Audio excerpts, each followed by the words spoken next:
Guys, things are bad. Things are bad. Things are bad for Gayton Mckenzie. One, Operation Dudula have issued a statement and they want Gayton Mckenzie to leave the office now. After that, Daily Maverick have released an article. In Daily Maverick's article, there's something that I took a particular interest on. The fact of the matter is the tweets that were said to or purported to be lies. Actually, Daily Maverick is saying that they have verified those tweets. Those tweets are true. So it is true that Gayton Mckenzie called black people kafir. Now, so I want to unpack all of that. There is an article released by Daily Maverick, 10th August 2022, by Rebecca Davis. Resurfaced tweets show Sport Minister Gayton Mckenzie repeatedly using the K word. Although South Africans are unhappy, his party has no choice but to move on. The classic culture word debate for, I don't think there's debate around that word kafir, right? There's no debate about that. It's the Constitutional Court have ruled on that matter. But again, so they are saying that tweets between 2011 and 2017, Gayton Mckenzie used South African most offensive racial slur in at least 6 tweets. Now listen, Daily Maverick has verified. Mckenzie's defense is that he was employing the K word to point out harmful blah blah blah blah blah. But I focused on that 13 August, word like black diamond basically means you are better kafir. Stop naming or giving nonsensical titles to black people. Kafir Soul's ambition is to collect certain number of kekels to buy wife. That tweet is verified. True. Right. So like the list goes on, the tweets have been verified. Don't be misled by Gayton Mckenzie. Gayton Mckenzie, like the tweets like what I found it very interesting is the fact that the tweets have been authenticated and said that these tweets are original. You remember when Ronaldo house, when the story came out, he claimed that thing was, he claimed that it was not true and it was AI. It turns out that thing has been authenticated. So, judging by the fact that the man has always been against racism, fired people, what should happen to Gayton Mckenzie? Well, park that. There's a video from another colored lady who spoke about Gayton Mckenzie as far back as 2023 and said this. I am so sick and tired of every month or so coming onto this app having to have the exact same conversation about how colored people tried to isolate themselves from their blackness. Because this is currently what's trending on Twitter. So none other than your beloved Gayton Mckenzie, leader of the Patriotic Alliance, made a statement basically claiming how black lives are prioritized over colored lives, and how apparently the government didn't care about AKA's death. They didn't want to donate money to his funeral, to pay for anything just because he's colored. Well, here's an article claiming otherwise. Pause to read. Literally. So let's put the political games that Mckenzie is trying to play aside for a second. And let's focus on why this topic is so easy to speak about and ignite in colored communities and just in general on Twitter, and why it can incite so much anger. It is literally because everyone knows just how much colored people especially deny their blackness, how much colored people especially victimize themselves in congruence with black people.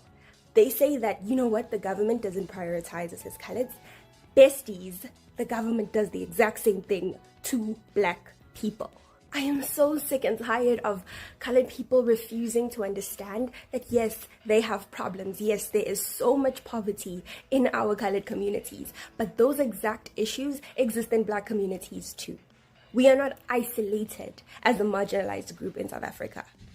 And this division that Gayton Mckenzie is clearly able to create so openly and easily is because colored people refuse to accept that they are black.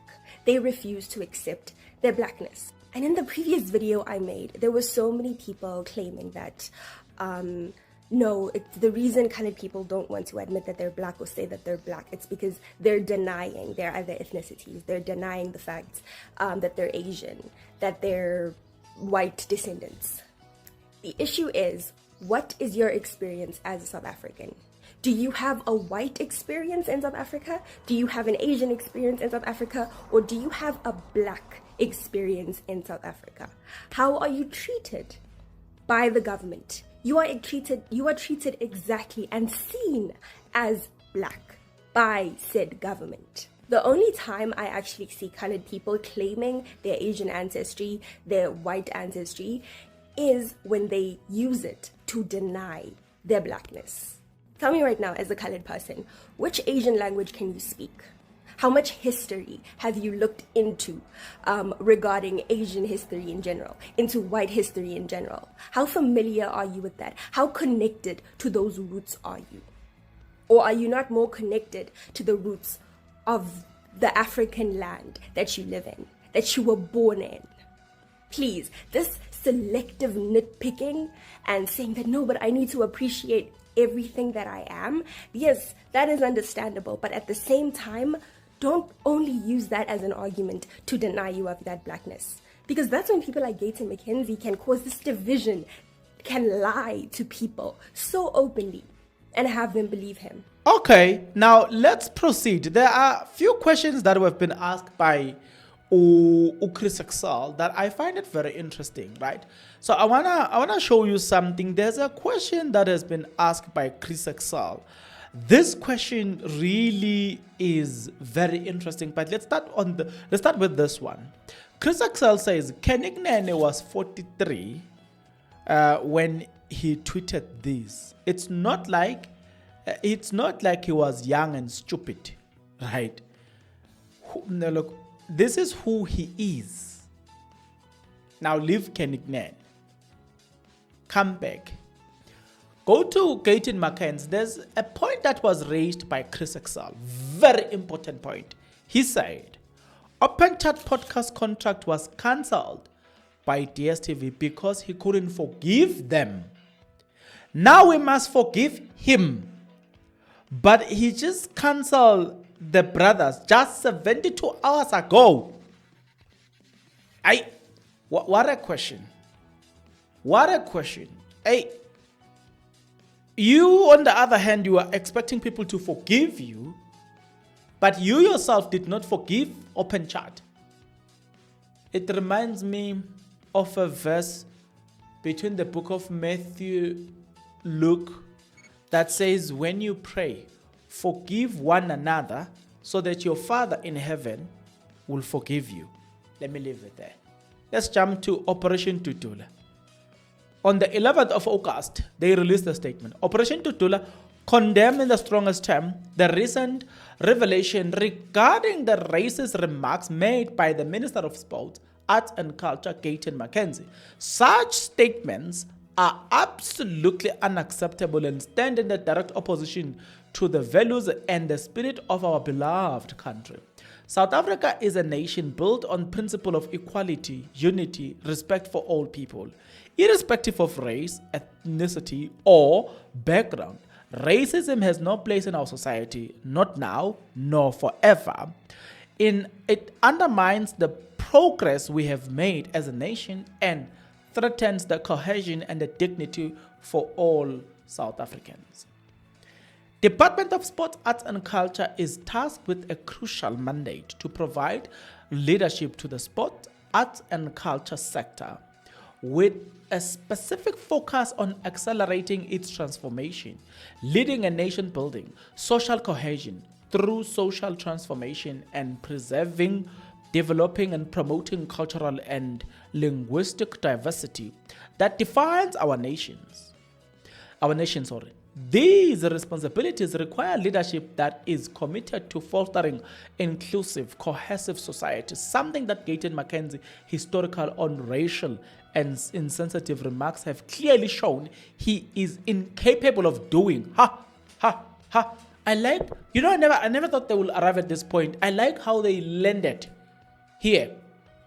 I like how very, very, very, very, very, very interesting, I never thought they will arrive here. Like I did not see it coming, So if the department is tasked with the responsibility of bringing people together and creating that harmonious thing, hey guys, no. Hey, Gayton Mckenzie is then disqualified. Yeah. I'm wondering if you are Gayton Mckenzie. You went hard on podcast, Open Chat podcast. Hey, you did not last longer. And now you are under this attack. Hey, let me tool. By using term of divisive, hurtful as kafir, Mckenzie has demonstrated lack of understanding of social and cultural dynamics that underpin the department's core mission. The term is symbol of apartheid era.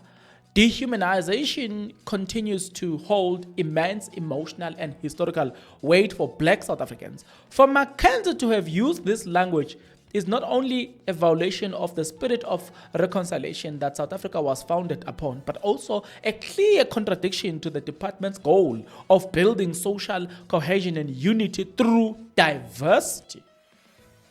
As the head of the department, Mckenzie should have embodied the principle of nation building, social transformation, and promotion of non-inclusive national identity, values that are directly at odds with his remarks. The preservation and the promotion of South Africans' diverse cultural heritage requires a leadership that understands and respects the significance of the diversity. It is careless and irresponsible for someone with such divisive views to manage a department meant to bring South Africans together, improve international standing through sports and cultural exchange. Hey, one will remember that Gayton Mckenzie at some point, he appointed people in a manner that was questionable. Hey, now it makes sense. Like, if you have, I don't know. I'm thinking about this and I'm saying to myself, think about it this way. You are supposed to have Springboks and you work on them being blended with everybody else. You want to have the fans of Springbok supporting Bafana Bafana and the fans of Bafana Bafana supporting Springboks, because these are national teams. Nobody has ownership, but they are owned nationally. But if you have preferential treatment towards certain class of people, then you have a problem. Let's read the last part of the letter. We hereby call on the president to act swiftly, decisively into this matter. The immediate removal of Minister Mckenzie from his position is necessary to uphold the integrity of government, reaffirm South Africa's commitment to non-racialism. Operation Dudula remains unwavering in its commitment to building a united, inclusive South Africa where every South African feels valued and respected. We stand firmly against hate and discrimination in all forms and will continue to advocate for a country where justice and equality prevail. Our nation deserves leadership that embodies the highest standard of respect and dignity for all. We urge the presidency and all relevant authorities to make a firm and a clear decision without delay, issued by Operation Dudula. I thought to myself, well, I might as well bring Operation Dudula and let's hear what they've got to say. Well, They've spoken. That is what they have to say. Mckenzie.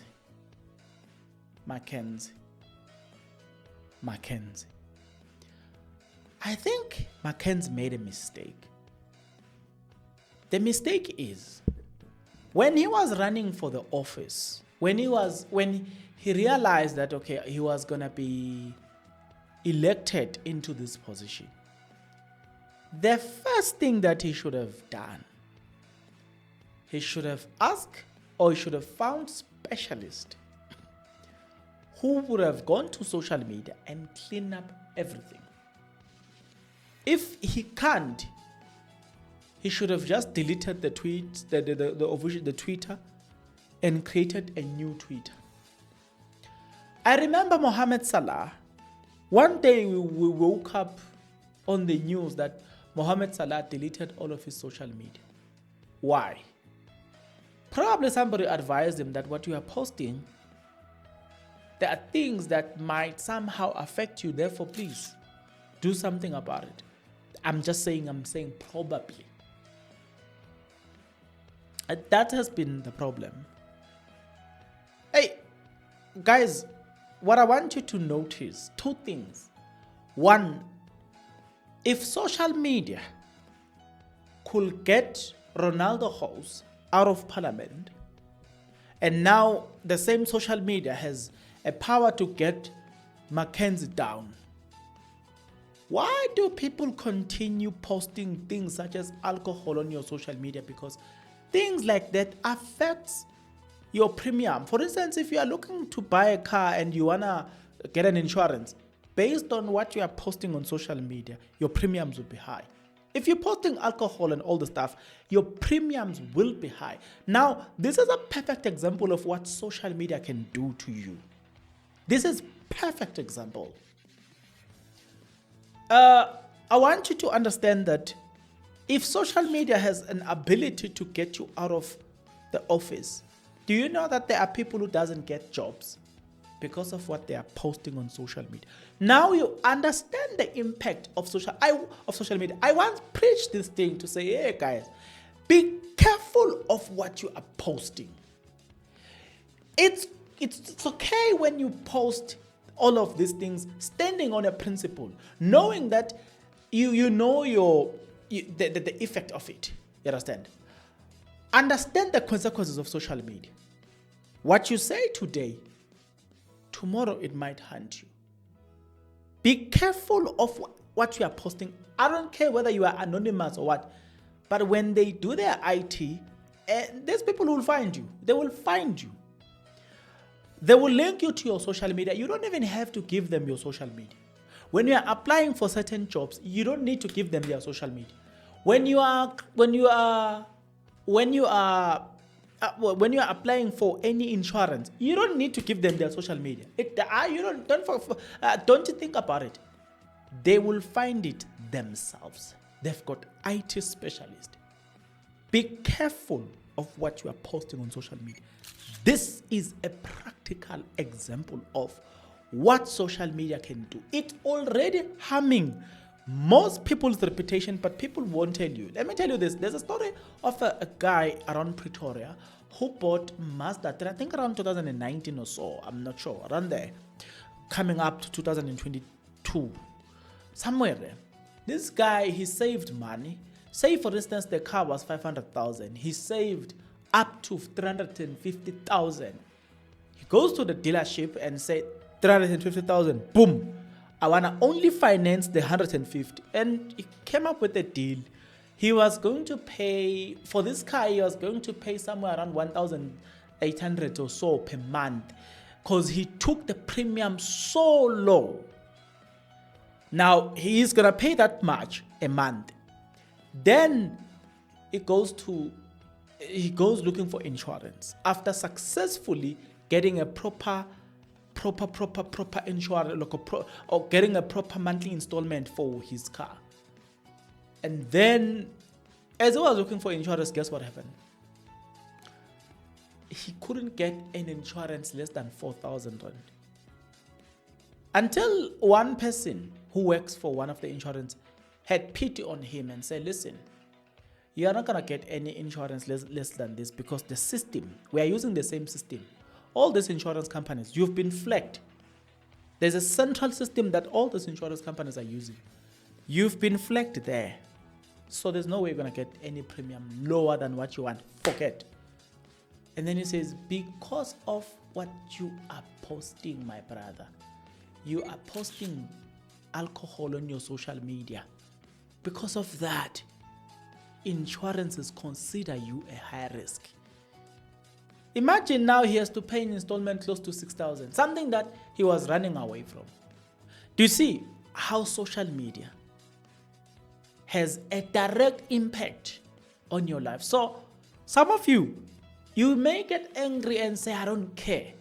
The day you decide to care, don't forget of the things you once posted when you didn't care, because it will come back and haunt you. You know, with social media, I have these channels, and I am aware of this thing, that one day somebody's going to take my very own video and use them against me.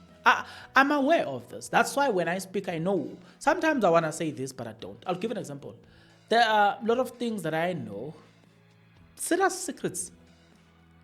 You see the things that were said by some of the things, some of the people there, I have received their files, like serious dirty files.